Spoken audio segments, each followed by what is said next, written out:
Soomaaliya oo leh xeebta ugu dheer qaaradda Afrika waxa ay cuntaa kalluun laga keenay dibadda.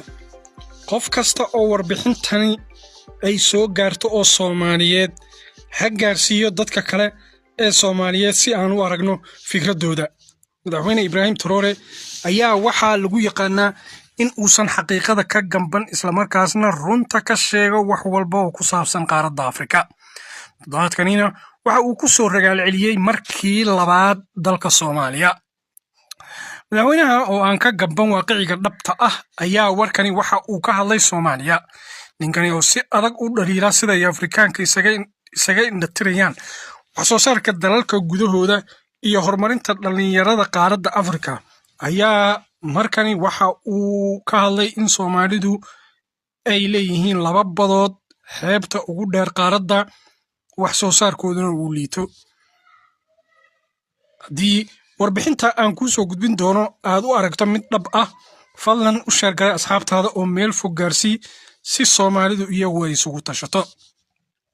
madaxweynaha dalka Burkina Faso Kabtan Ibraahim Traore oo ka hadlayay xaaladda Soomaaliya ayaa waxa uu sheegay in dalkani ay joogaan ciidamo nabad ilaalin ah muddo dheer oo markaasi 20 sano ku dhow.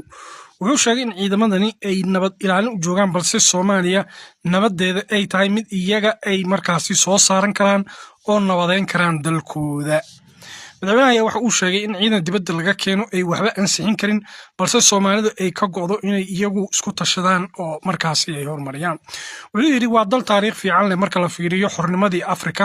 Soomaaliya waa dal markaasi lagu tiriyo dalalka ugu wanaagsan dhinaca cimilada iyo weliba in ay ku taalo xeebo dhaadheer oo markaasi meelo kala duwan ku xiran oo gacanka cadmeed uu ka mid yahay ayuu yidhi. haddaba markii uu xeebaha galay ayuu madaxweyne Ibraahim Traore wuxuu sheegay Soomaaliya oo leh xeebta ugu dheer Afrika kuna fadhida badda ugu kalluunka badan qaaradda Afrika waxay weli kalluunka ka soo dhoofsataa Thailand ayay ka soo dhoofsataa ayuu yidhi. kadibna dhinacyada ayuu fiiriyey dadkii la joogay ayaa qosqoslay markaasuu yidhi tanina waa ceeb qaran iyo calaamad muujinaysa fashilka qaaradda Afrika haysta. Soomaaliya waxay ahayd maantay in iyadu ay kalluunka siisa qaaradda Afrika oo dhan haddaysan adduunka xitaa gaarsiin karin. taasi beddelkeedana in maanta gudaha Soomaaliya laga cunayo kalluun laga keeno Thailand oo markaasi Thailand laga soo saaray waa mid fadeexad ku ah madaxda iyo shacabka Soomaalida.